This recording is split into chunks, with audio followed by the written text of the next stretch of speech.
pudo asistir porque tiene, digamos, su familia está pasando por serios problemas de salud y entonces no pudo asistir. Ya desde aquí entonces le mandamos un saludo a Alfonso y a su familia, aunque no se encuentre acá. Pero yo creo que es una cuestión necesaria de un reconocimiento a la iniciativa que él tuvo de organizar esta mesa. Incluso iba a ser una ponencia sobre Estado y Capital, me parece, ¿no? Y bueno, va a ser un déficit, digamos, en la mesa. Vamos a participar en este orden. John Holloway va a hacer una primera exposición. Posteriormente, Sergio Valencia va a presentar su tema, Mario Chávez seguirá y yo de último plantearé algunas cosas pequeñas, ¿sí? Fundamentalmente referidas a una especie como de reflexión sobre desde esto que podemos nombrar como marxismo abierto y lo que es la realidad guatemalteca hoy, muy pequeñas, ¿sí? Cada uno de los compañeros se va a presentar, ¿sí? O va a presentar lo que considera que es importante que se sepa, ¿sí? Antes de empezar también quisiera decir de que estamos muy agradecidos de estar acá, nos sentimos muy cómodos, estamos como en casa, pero también de que esta mesa es un poco como estar en casa, porque prácticamente los temas que vamos a discutir aquí son temas cotidianos del seminario Subjetividad y Teoría Crítica del posgrado de Sociología de nuestra Universidad de Puebla. Solamente quisiera decir que este seminario fue creado hace 16 años, sí, prácticamente 16 años, ¿sí? En nuestro posgrado, ¿no? Y después se convirtió como uno de los ejes del doctorado, ¿no? Después surgieron otros seminarios, digamos, con otros temas. Pero una cuestión significativa es que aquí, digamos, se hizo, digamos, como una especie de encuentro de tradiciones críticas, digamos. Realmente ese seminario de subjetividad y teoría crítica es un encuentro permanente y dinámico de tradiciones críticas. No es un seminario de unanimidad, sino es un seminario precisamente crítico, puesto que hay una discusión en torno a ciertos problemas centrales. Pero ¿cuál es el problema central? El problema central es el proceso conceptual que decimos nosotros de actualización de la revolución. Es decir, el concepto de la revolución es el tema central de nuestro seminario. Fue inspirado este seminario por el levantamiento zapatista. Quiere decir que el levantamiento zapatista y el proceso zapatista siempre han sido para nosotros un referente empírico, político y conceptual de este seminario. Entonces, queremos remarcar esto. Nos sentimos en casa por estar en el Quetzaltenango y estamos en casa también porque esta es una especie de prolongación de este seminario, ¿sí? Bueno, entonces, sin más, porque ya estamos un poco atrasados, le damos la palabra a John Holloway, 15 a 20 minutos o más, ¿no? Porque si no, no nos va a dar tiempo. Gracias.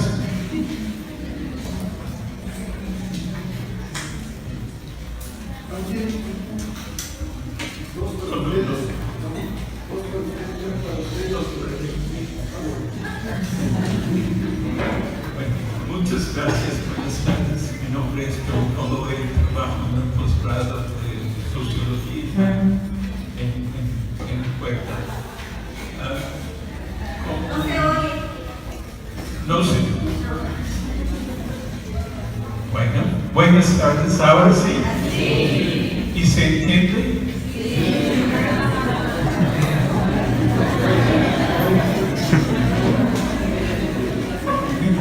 Mi nombre todavía sigue siendo John Holloway y trabajo en el posgrado de Sociología en la UAP de Puebla. Como dijo Sergio, marxismo abierto es un término que nosotros usamos mucho y yo creo que no se usa tanto aquí en Guatemala y tal vez en Quetzaltenango. Entonces, lo que quiero hacer simplemente es explicar un poco lo que yo entiendo por marxismo abierto, que no necesariamente es lo que los otros entienden por marxismo abierto, porque no existe ninguna definición. Pero es como un enfoque. Nosotros supongo que ahora pensamos en este enfoque un poco como el enfoque poblano. Algunos de las ponencias en la sesión de ayer sobre Estado y democracia fueron ejemplos brillantes de ese enfoque. Para mí, no sé, para mí lo básico de la idea de marxismo abierto es simplemente que es un enfoque que busca abrir las categorías y entenderlas como lucha. Entonces, en términos de su objetivo general, el objetivo general es superar la distinción, la separación entre marxismo y lucha de clases, o entre marxismo y luchas sociales, una separación que ha estado creciendo y creciendo y creciendo, me parece. Entonces la idea es abrir las categorías y entenderlas como lucha. Ya sabemos, supongo, que es una idea básica del marxismo, es entender los fenómenos como relaciones sociales. Entonces el Estado es una relación social, una relación entre personas. El dinero es una relación social, el capital es una relación social, etc. Esto yo creo que está bien establecido en las discusiones marxistas. Lo que nosotros decimos es que, bueno, sí, son relaciones sociales, pero son relaciones sociales antagónicas, ¿no? Son parte de un mundo antagónico, un mundo basado en la explotación y la dominación de gran parte de la población por el capital. Si las relaciones sociales son antagónicas, eso quiere decir que las podemos abrir y tratar de entender su naturaleza antagónica. Un ejemplo obvio sería el dinero, ¿no? El dinero parece ser una cosa. Si pensamos un poco, vemos que no es una cosa. Es una relación social, una forma de relaciones sociales, una forma históricamente específica de las relaciones sociales. Nos relacionamos con otras personas a través del dinero en general.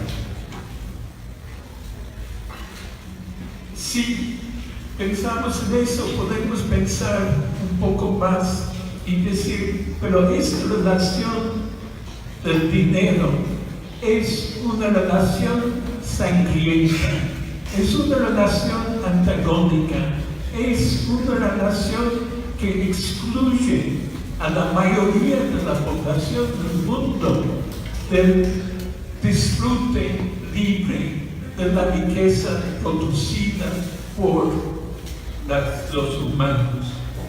Es una relación que condena a gran parte de la población del mundo al hambre. Es una relación que la existencia del dinero es en realidad una batalla sangrienta. Una batalla sangrienta que mata, literalmente mata a miles y miles y miles de personas cada día. Es una relación antagónica, es un ataque contra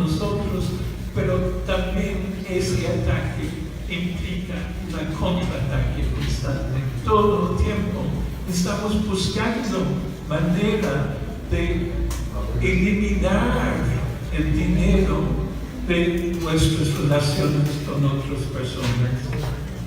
La amistad, el amor, el robo, también. Todas son formas de establecer relaciones sociales sin usar el dinero. También en la mañana se mencionó la importancia del trueque y otras formas de búsqueda de relaciones no monetarias en las comunidades indígenas. Pero en realidad es un fenómeno de todas las relaciones sociales. Podemos también pensar en el Estado, parece ser una cosa, no es una cosa, es una relación social, pero también es una relación social antagónica que busca canalizar nuestras relaciones de cierta manera y pone una jerarquía, una rigidez en las relaciones públicas, digamos, ¿no? Y implica también un antagonismo contra otras formas de establecer relaciones colectivas. Entonces la existencia del dinero implica un movimiento de antimonetización. También la existencia del Estado implica un movimiento de antiestatización que podemos ver en las asambleas, en las comunas, en toda la tradición de la lucha anticapitalista. Podemos pensar en mercancía también como un proceso de agresión, de mercantilización de las relaciones sociales que también da lugar a un movimiento contrario. Y podemos ir más allá de las categorías clásicas de la economía política. Podemos pensar en Guatemala también como categoría antagónica, como un proceso de guatemalización. No nacemos, ustedes no nacen guatemaltecos, sino es algo que van aprendiendo a través del sistema escolar, a través del mundo. Y podemos decir que precisamente esta división, esta identificación de diferentes estados en el mundo ha llevado a la matanza de millones, cientos de millones de personas en el mundo. Entonces, decir que hay que abrir las categorías es decir que no podemos ni tomar ninguna categoría por sentada. Tenemos que criticar la categoría abriéndola y entendiéndola como un proceso de lucha que tiene un impacto enorme en el movimiento, en el desarrollo del mundo. Entonces, cada categoría oculta la existencia de un movimiento contrario, de un movimiento latente. Dinero oculta el movimiento de antimonetización, que es básico para nuestra forma de vivir, ¿no? Podemos pensar en antimercantilización, en antiestatización, etc. Lo que implica también que cada categoría se tiene que entender como un proceso, o mejor, como un verbo, ¿no? En realidad, dinero es el movimiento de monetizar, ¿no? Nosotros somos parte de movimientos que tienen niños chiquitos, entonces cuando los llevas a la tienda, por ejemplo, ellos se ganan los dulces, tú probablemente intervienes para decir, no, tenemos que pagar, ¿no? Entonces hay una monetización de las relaciones sociales. Otra manera de expresar esto es decir que cada categoría oculta algo que existe en el modo de ser negado. Entonces, este disfrute del niño chiquito, o este deseo del niño, de la niña chiquita, por el chocolate, pues existe, pero existe en una forma que niega su carácter como deseo normal y lo transforma en la relación social del dinero. Entonces, hablar de dominación es siempre hablar de un verbo de dominar, un verbo que oculta un movimiento antagónico que muchas veces, un movimiento antagónico. Y todo eso. Entonces, es básicamente la idea del marxismo abierto. Como categoría central tenemos el trabajo. Para el marxismo clásico, la categoría del trabajo es fundamental, es la base de todo. Una vez que pensamos en trabajo como verbo, como antagonismo, como una categoría que oculta algo diferente, entonces empezamos a pensar en el trabajo como categoría de dominación, como proceso de convertir la actividad humana en trabajo subordinado a la producción del valor. Entonces, hablar de trabajo es hablar de una trabajización del mundo, lo que implica que nuestra lucha no es la lucha por el trabajo, pues nuestra lucha es la lucha contra el trabajo, ¿no? O contra ese tipo de trabajo. Y es por la emancipación de la actividad humana autodeterminada. Y eso sí, entonces volvemos a leer el Capital. Y sí, tienen que leer el Capital. Si no lo han leído, vayan a leerlo.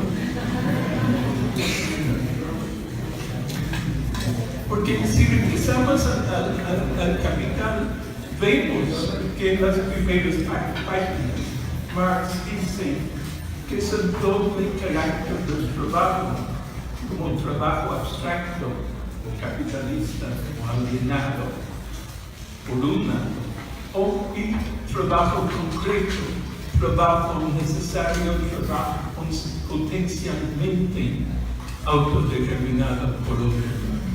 Entonces, si regresamos a leer el Capital, vemos que hay este proceso constante de abrir las categorías que en realidad es la clave de la lectura o de nuestra lectura del Capital. Podemos seguir, voy a seguir. Sí. Entonces, una vez que podemos generalizar eso y en términos del fetichismo. En el Capital, el argumento de Marx es que las relaciones sociales se fetichizan, se convierten o se cosifican, existen en las formas de cosas, ¿no? Entonces mi relación con, no con la persona, tengo un coche, entonces mi relación con las personas que crearon el coche es una relación entre mi dinero y el coche. Entonces hay un proceso constante de convertir las relaciones sociales en relaciones entre cosas. Si pensamos en el fetichismo como verbo, entonces estamos hablando de un proceso de fetichización constante, o fetichizar las relaciones sociales y nuestra lucha, de la misma forma en que nuestra lucha es una lucha anti-dinero, anti-Guatemala, anti-Estado, también nuestra lucha es, por supuesto, una lucha anti-fetichista en contra de la cosificación de las relaciones sociales. También podemos hablar de, en lugar de fetichización, otra categoría que usamos mucho, que abrimos mucho, es la categoría de identidad. Identidad, en realidad, es otra forma de expresar el fetichismo. Si identificamos las relaciones sociales, las estamos fijando. Si tú dices, tú tienes una identidad, te estás fijando, estás negando el movimiento que te va moviendo, que te va cambiando todo el tiempo. Entonces pensamos en el movimiento antifetichista como también un movimiento anti-identitario. Por eso nos gusta mucho la lectura de Adorno, en este caso, porque él habla precisamente del movimiento de la no identidad en contra de la identidad. Esto implica desarrollar un concepto anti-identitario de lucha, ¿no? Entonces, esta lucha puede ser una lucha para afirmar una identidad oprimida, pero si no va más allá de eso, se vuelve reaccionario, ¿no? Entonces, en el movimiento de las mujeres, por ejemplo, decir soy mujer o somos mujeres es fundamental, pero si se queda en este nivel, simplemente reproduce el esquema conceptual del sistema.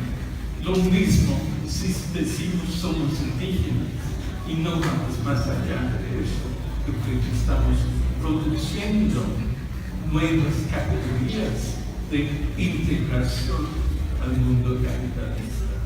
Por eso la importancia para mí de los zapatistas. Los zapatistas nunca han dicho somos indígenas o somos un movimiento indígena. Siempre han dicho somos un movimiento de composición casi total indígena, pero somos un movimiento por la humanidad. Eso me parece que tal vez es una consideración importante para las discusiones de estos días. Sergio se va a enojar conmigo si sigo mucho. Pero sí, entonces.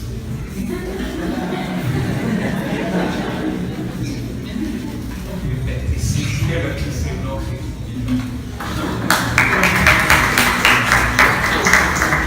Pero no lo voy a hacer. Realmente prefiero, si hay preguntas, prefiero regresar a estos temas con la discusión final, ¿no? Pero eso es un poco para explicar un poco la idea del marxismo abierto. Nosotros no hay ninguna definición, pero es básicamente esta idea de superar la idea del marxismo como análisis de las leyes del desarrollo del capital por un lado y lucha por otro lado, ¿no? El marxismo, entendido en esos términos, se está volviendo irrelevante.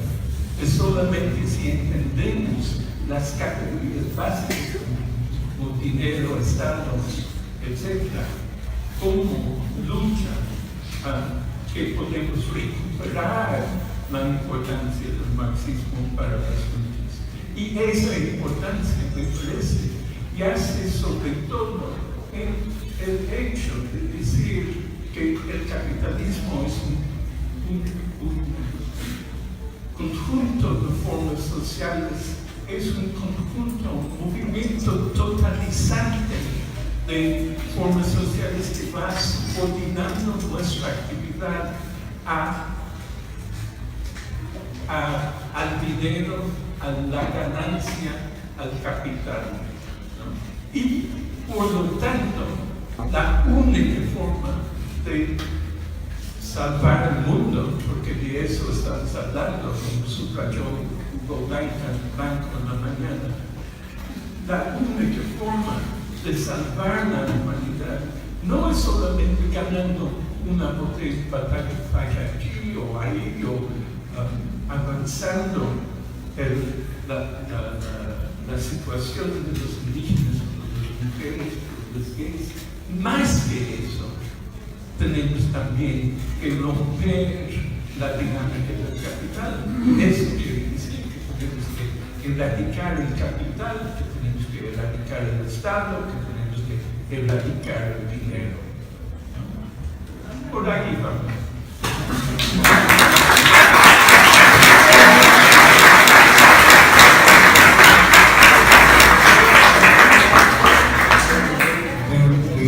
Le damos la palabra a Sergio Patricia, que en su ponencia se llama Poesía y Revolución, el marxismo en las décadas de 1920. Se presentará a sí mismo. Buenas tardes, ¿se escucha? Sí. Bueno, esta ponencia, pues yo quiero plantear algunas ideas, algunos puntos sobre por qué hoy en día es importante conocer algunos de estos autores, pero más que la importancia de conocer estos autores, desde dónde se pueden conocer. Yo quiero comenzar un poco situando el origen de esta ponencia cuando uno camina, por ejemplo, en Ciudad de Guatemala, y uno va caminando en calle Martín, desde zona 2 hasta zona 6, llegando por el mercado de la parroquia. Uno se va acercando y va escuchando el ruido de los trailers. Incluso por momentos siente que tiembla el suelo, ¿verdad? Entonces uno se va acercando. De repente ya empieza a ver, pasan los motoristas, se va acercando y llega uno a la pasarela. ¿Qué encuentra uno en la pasarela? Si es tipo 7 de la mañana, aparte del tráfico y todos los trailers o las camionetas que están entrando, ¿verdad? Uno ve algunos puestos de naranjas, después comienza a subir la pasarela y por momentos uno ve personas pidiendo limosna, ¿verdad? Gente yendo al trabajo, humo, ¿verdad? Y esta experiencia, por ejemplo, que es una experiencia que nos puede pasar en Ciudad de México, que nos puede pasar en San Salvador, que nos puede pasar en Los Encuentros o Lolá, yo creo que a partir de ahí tiene que nacer la teoría crítica. A partir de ahí tiene que nacer la reflexión por transformar el mundo, ¿verdad? Y en este sentido, cuando uno se acerca a esto, es similar a cuando viene de Guatemala hacia Quetzaltenango y pasa sobre todo en dos lugares. Uno se llama Salpochol, para quien conozca por ahí, son unos 3 kilómetros antes de llegar a Los Encuentros, en el sentido ya para Santa Cruz del Quiché.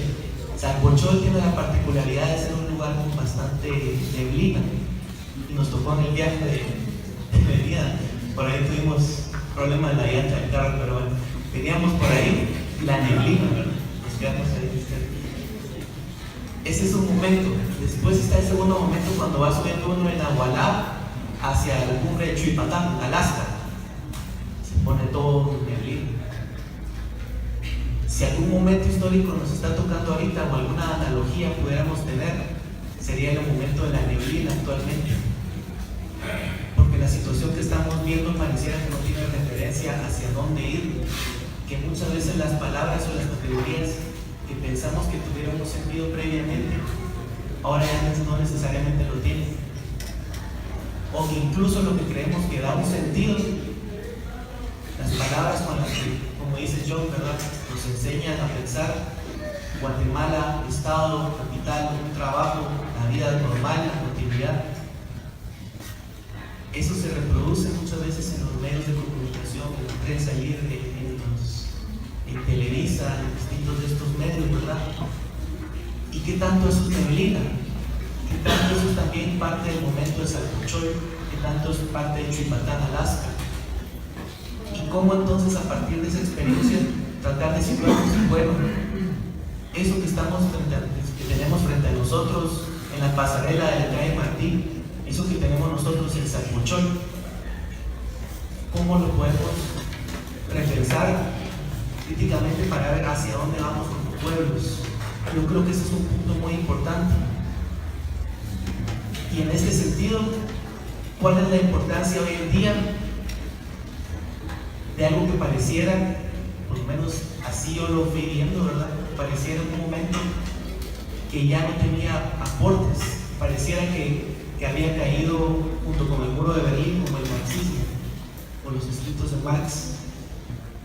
Si uno habla de esto en Guatevisión, a lo mejor dirían que esta persona está en otros años, ¿verdad? Y en ese sentido, ¿qué son esos otros años? ¿Qué es esa otra temporalidad? ¿Y a qué se refiere esta palabra? Este autor, que incluso pues, ha sido realmente uno de los pensadores más importantes, ¿verdad?, de la teoría crítica. Cuando pensamos en eso, entonces ya no estamos planteando desde dónde.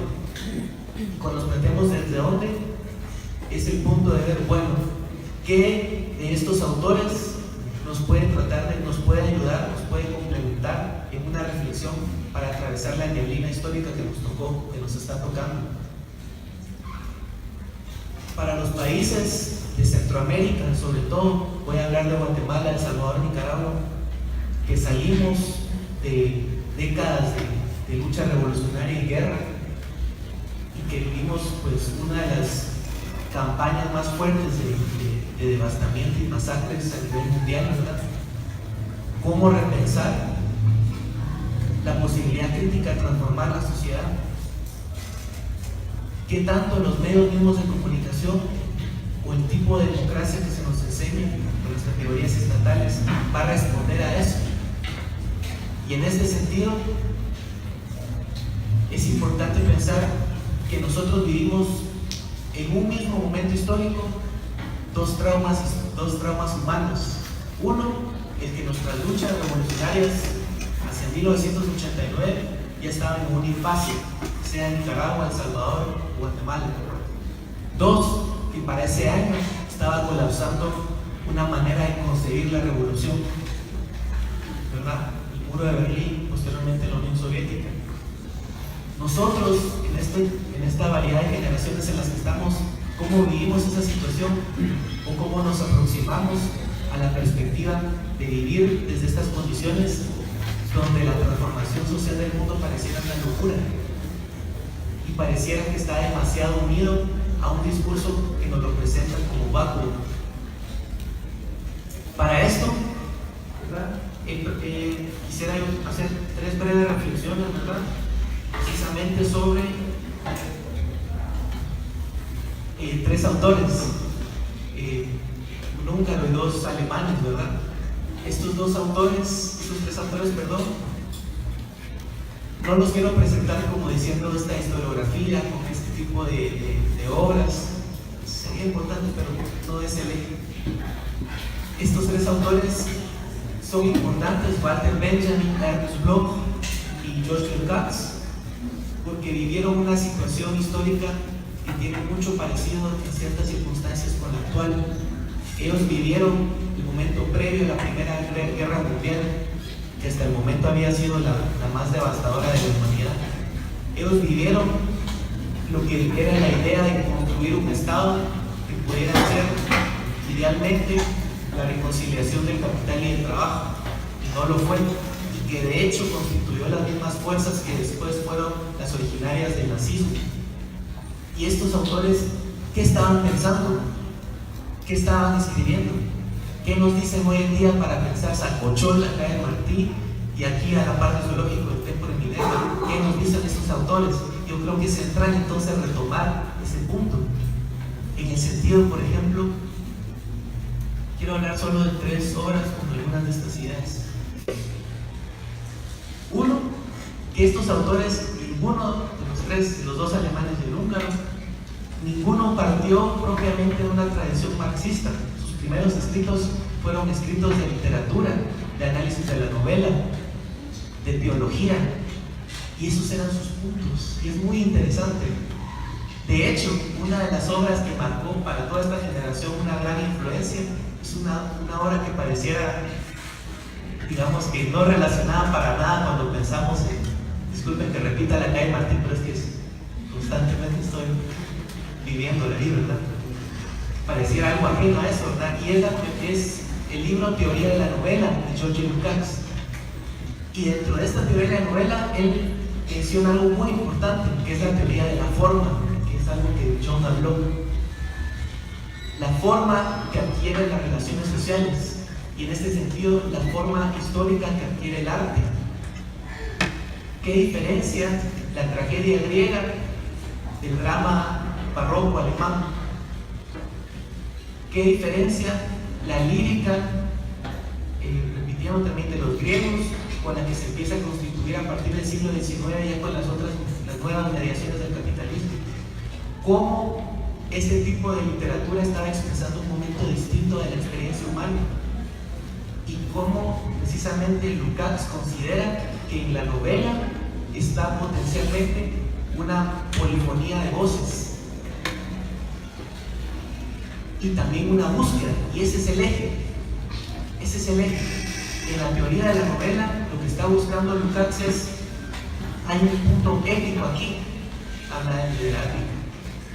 Cómo este punto épico también está pensando en cómo nos relacionamos como seres humanos, como comunidades, hacia la transformación y hacia nuestra propia historia. Y en eso, cómo entonces la crítica se vuelve entonces el arma para luchar contra el mito, o se vuelve el arma para luchar precisamente contra las formas míticas que nos dicen así es la realidad, aceptemos que así tiene que ser. Entonces ahí hay un punto muy importante, y había un jovencito en ese momento que tenía alrededor de 18, 19 años, de bigotito pequeño, que se llamaba Walter Benjamin, y él leyó esa obra y le pareció muy buena. Él estaba participando en movimiento estudiantil en Alemania entre 1912 y 1914. Eso nos sirve para pensar el año pasado con las manifestaciones en Centroamérica. Vino este jovencito y dijo, esto es importante lo que está diciendo Lukács. Esta persona lo que está diciendo es la crítica, el pensamiento, la emoción puede llegar a constituirse en un arma tremenda contra un mundo cerrado, contra un mundo donde lo que nos hereda es la desesperanza y donde se encierra solamente nuestra propia sobrevivencia. Y en este sentido, Benjamin viene y dice, bueno, ¿cómo podemos en tanto jóvenes? Uno, romper con el mito de que la experiencia de los adultos es la experiencia que nos tiene que determinar, porque entonces ya está todo predicho. Uno. Dos, ¿cómo necesitamos constituir, y estas son las palabras que él utiliza, una nueva espiritualidad, una nueva religión? Y eso es muy interesante porque de estas semillitas que está teniendo Benjamin, iban a tener una de las reflexiones ya junto con el marxismo, que iban a transformar las perspectivas de empezar la revolución en ese panojito, en ese joven. Y está diciendo cómo podemos entonces emprender el combate por transformar el mundo y resignificar nuestra experiencia con Dios. ¿Es esto el marxismo?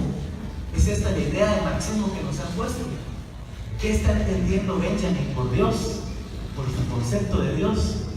Ese es un punto que me parece súper importante.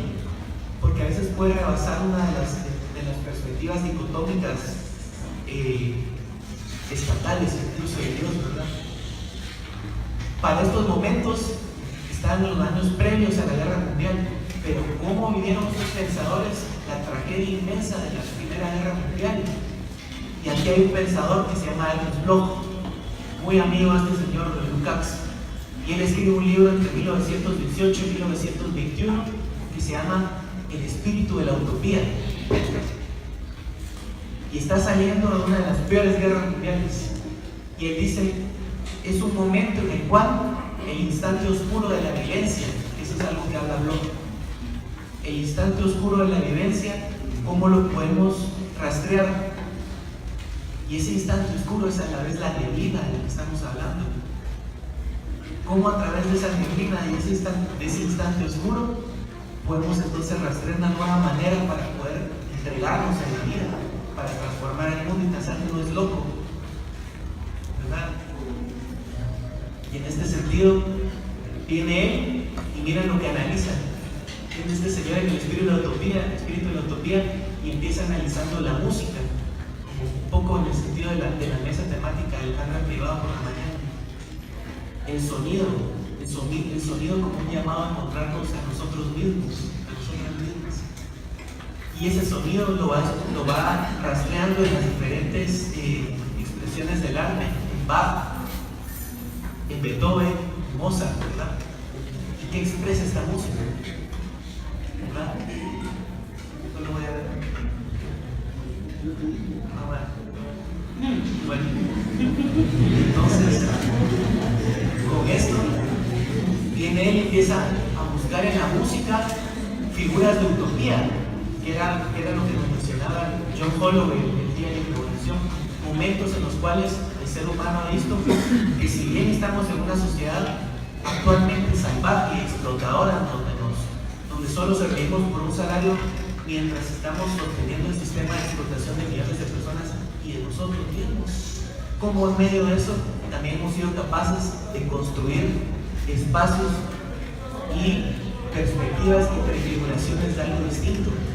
Empieza a analizar la música y después se pasa a la religión. Habla del Deus absconditus, el Dios escondido en la historia. No es la misma perspectiva que va a tener Walter Benjamin, pero también es un punto que va a influenciar mucho en él, porque están relacionando cómo esta experiencia, este sustrato, esta perspectiva, también no solamente se puede explicar a partir de lo histórico, y era algo que hablábamos con Mario Scheller ahorita hace un rato. A partir de esto, ¿verdad?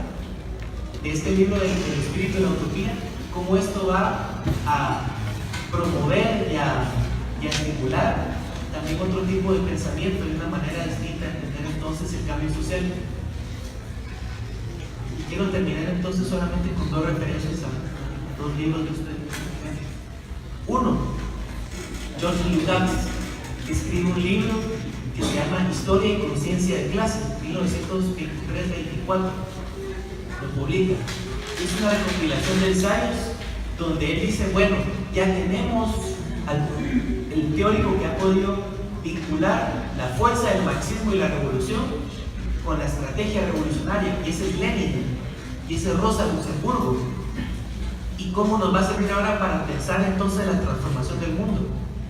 Y ese conjunto de ensayos de George Lukács lo que está haciendo precisamente es decir, bueno, ya tenemos una tradición, es una tradición marxista, y tenemos que entender que también tiene un punto de referencia hacia lo que debe ser el marxismo y lo que no es.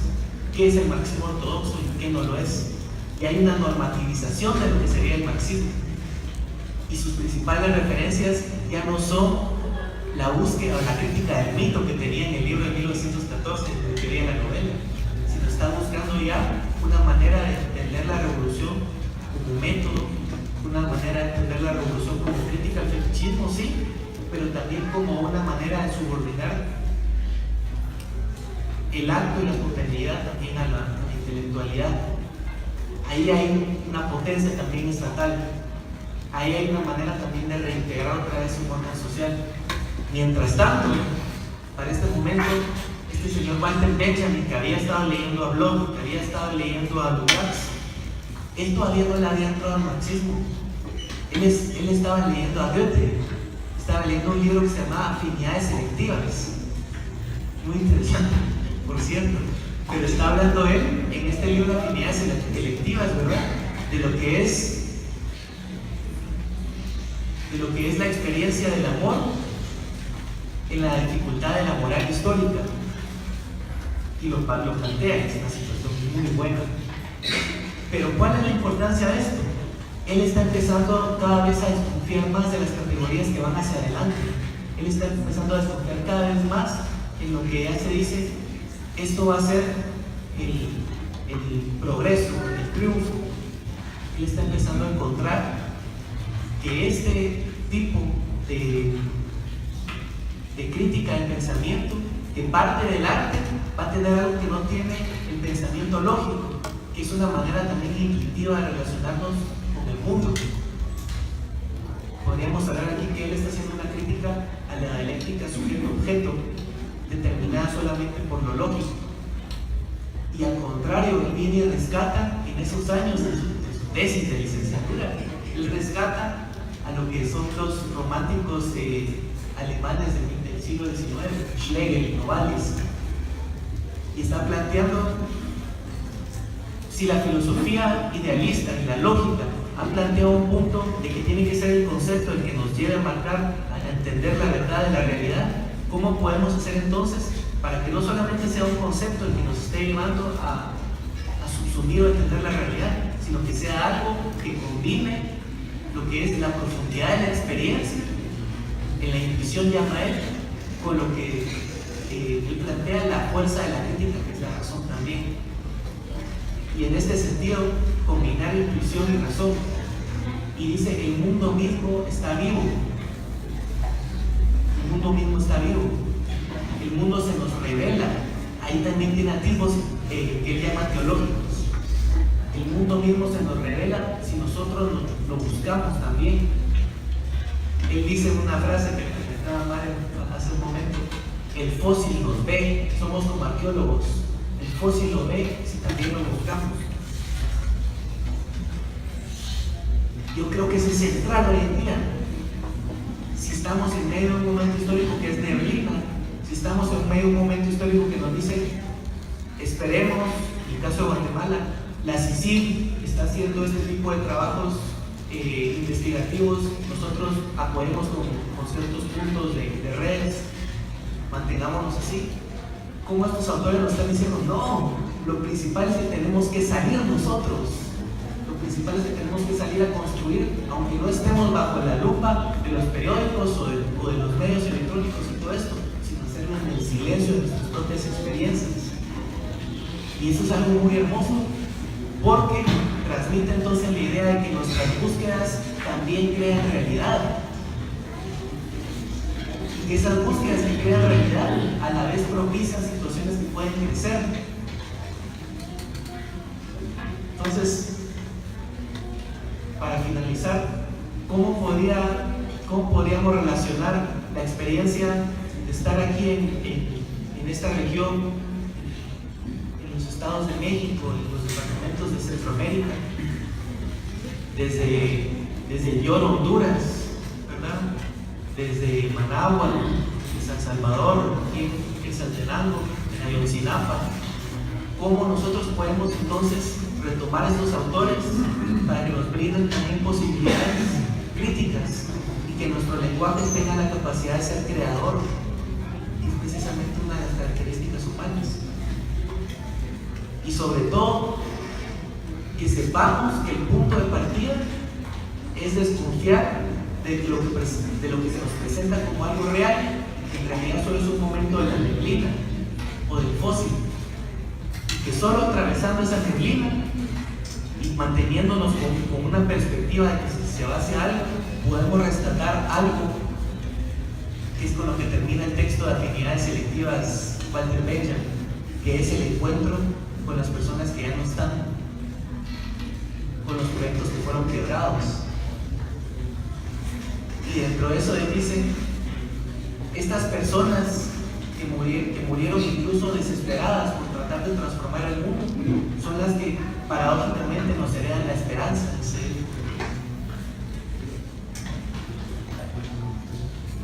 ¿Cómo entonces plantear estos puntos para después decir, bueno, estamos en esta realidad histórica, ¿qué nos puede motivar para tratar de lanzarnos de nuevo con nuevo ímpetu y nuevas ganas hacia ideas amplias de transformación y que no nos coma la cotidianidad del puesto del poder, que no nos coma la cotidianidad del salario mensual, de la perspectiva aquí a 2 años en seguridad, sino que tengamos esa situación de lanzarnos también?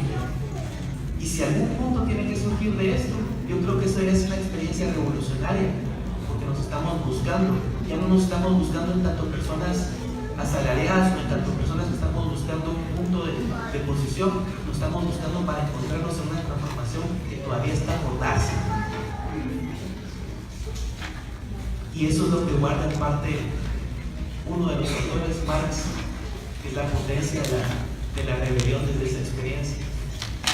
Si en Benjamin podemos encontrar entonces ese llamado a que ya sin nombrarlo se encuentre la potencia de una experiencia distinta, incluso dentro de este mundo, contra él, ya es una posibilidad histórica.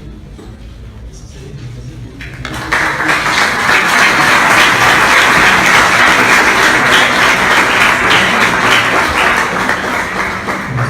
Bueno, le damos la palabra a Mario Chávez. Su ponencia es Marxismo Abierto, algunos comentarios críticos. Sí, a ver, sí, se escucha bien, perfecto. Bueno, sí, me llamo Mario Schäfer, soy alemán, he estudiado en München, he estudiado filosofía en München o Múnich, como la gente también lo conoce, pero los alemanes decimos München. Sí, he estudiado filosofía y ciencias políticas en München y ahorita estoy haciendo mi doctorado con John Holloway y estoy trabajando sobre el marxismo abierto y la herencia de la escuela de Frankfurt. Antes de empezar, quiero decir que estoy muy agradecido de estar aquí, no solo en Guatemala, sino también en México, porque para mí es una experiencia muy nueva respecto a la cultura, ante todo respecto a la comunidad, respecto al sentimiento para el otro, que aquí es muy importante para las relaciones sociales. Y en mi país yo diría que es mucho más el individuo atomizado y la separación entre la gente que determina las relaciones sociales.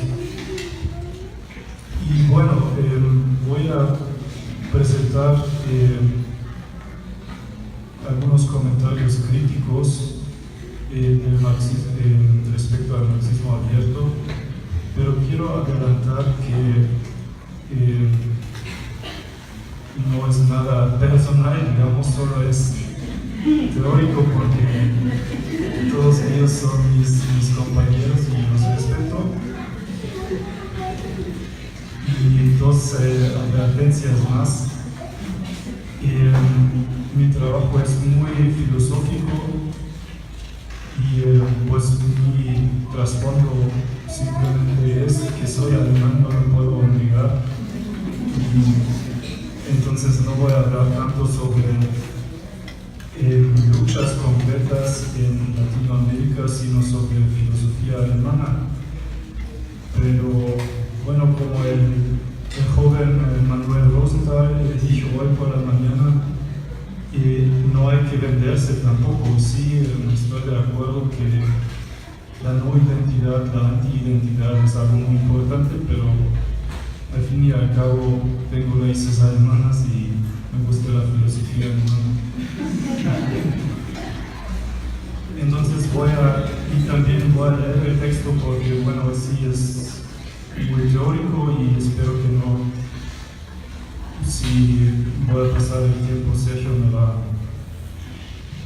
a detener.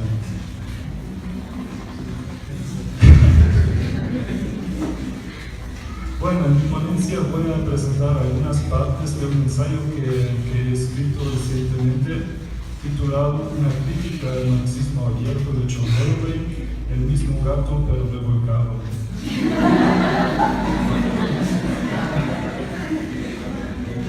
La línea de argumentación central de este ensayo, como también la de esta presentación, es que el marxismo abierto no realmente logró distinguirse del marxismo ortodoxo al repetir de manera invertida sus mismos errores, ante todo su unilateralismo y dogmatismo.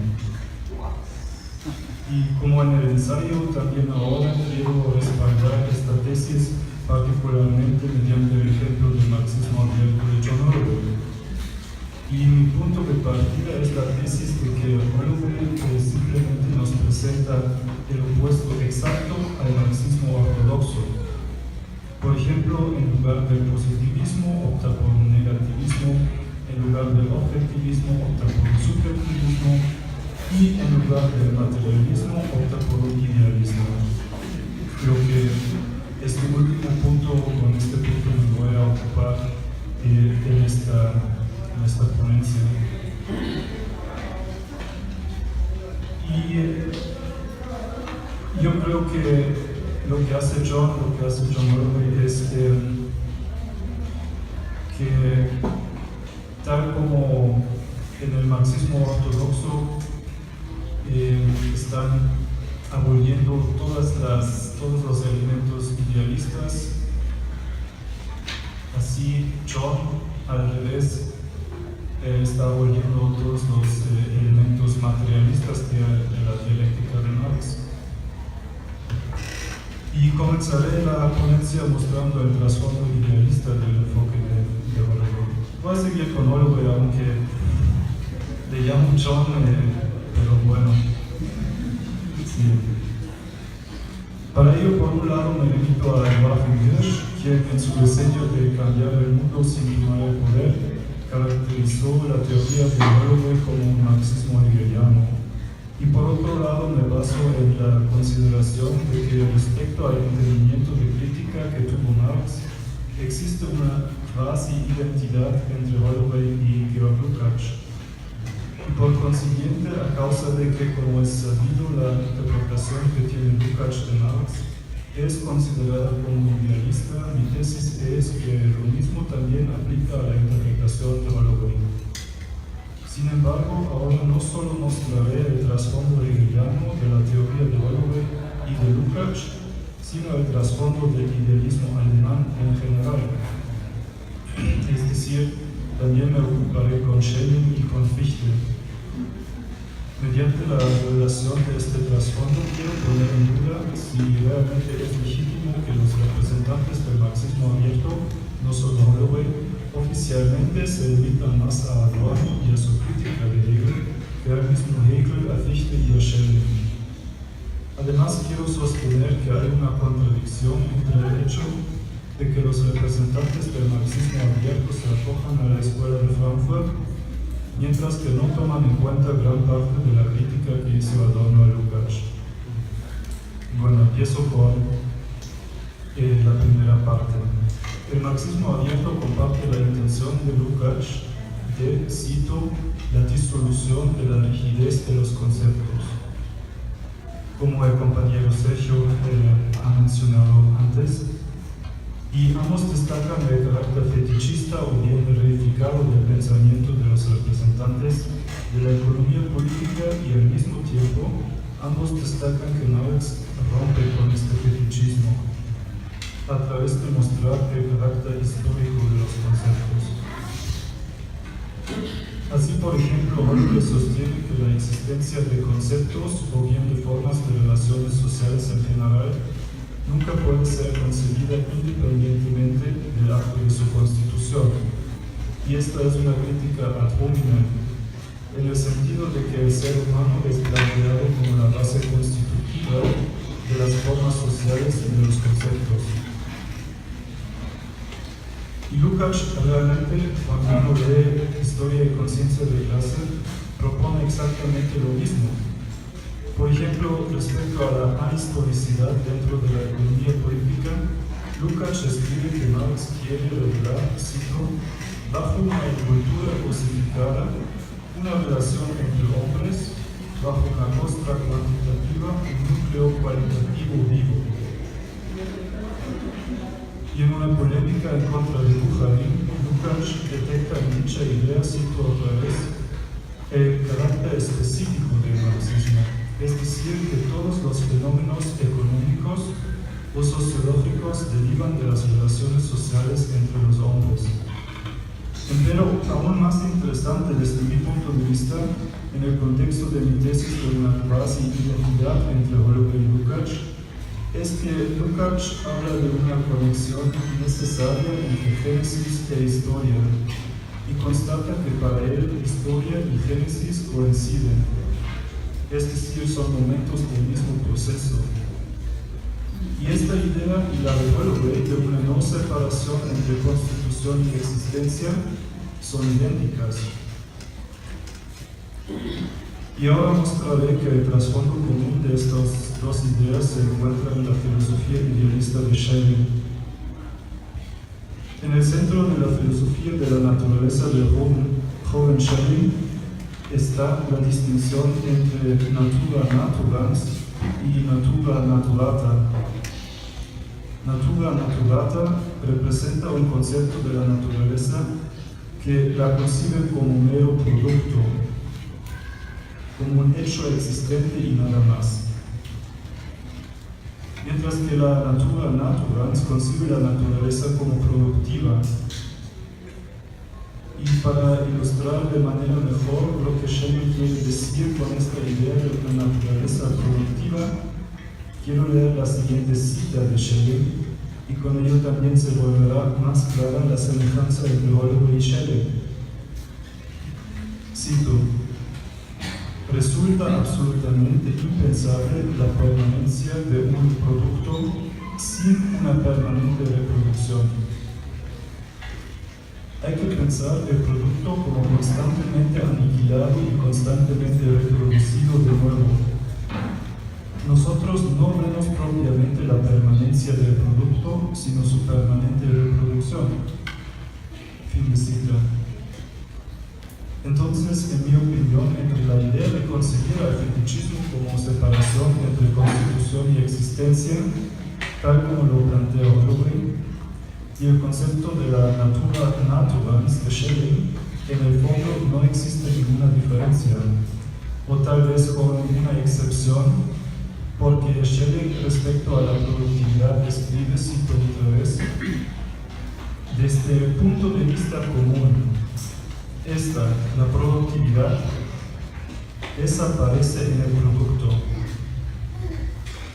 Por el contrario, desde el punto de vista filosófico, es el producto el que desaparece en la productividad.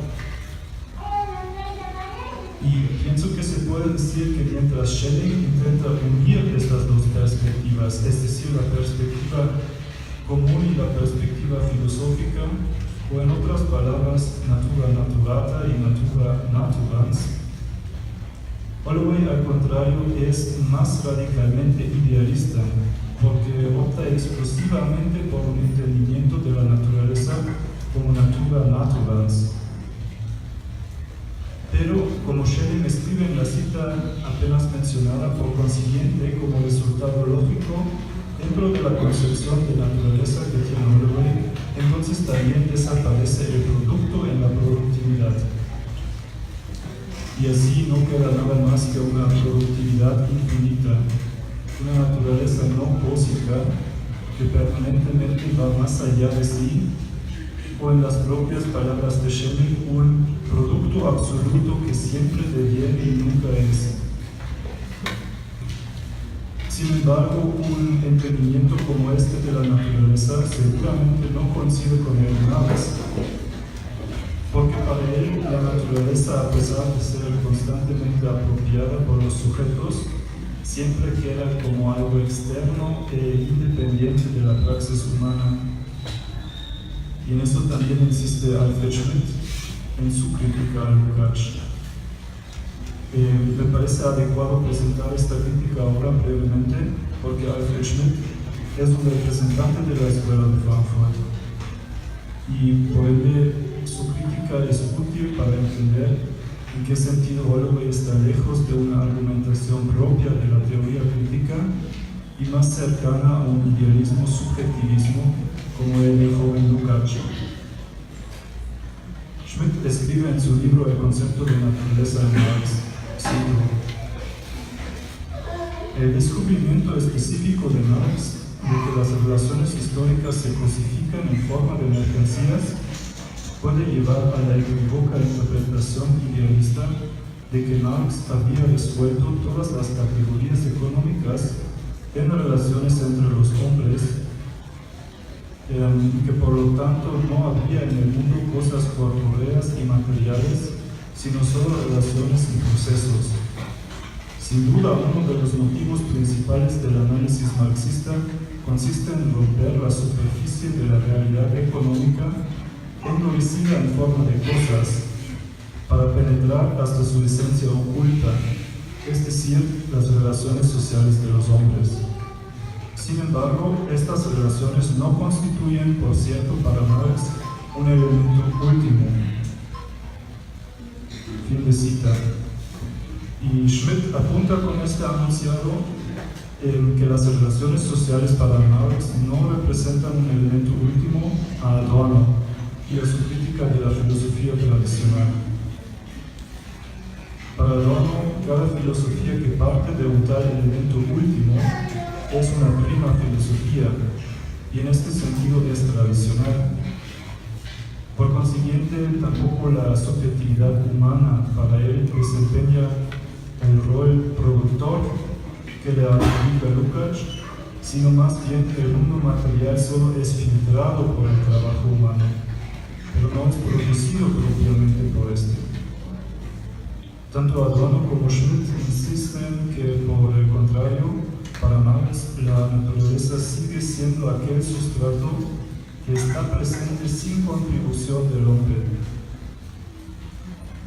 Y en este contexto también es reseñable que el propio Richard Lang, representante del marxismo abierto, en su texto Is Nature Dialectical, nombra esta humanización de la naturaleza para la cual Holloway y Lukács abogan romántica. Sigo con la influencia que tiene Fichte sobre el pensamiento de Lukács y Holloway. En el marco de dicho alegato por una humanización de la naturaleza, Lukács habla de la conversión del en sí en un para sí. Con ello quiere expresar que los seres humanos se deberían recordar de que las formas de las relaciones sociales son un producto suyo y nada que existe independientemente de ellos o de por sí.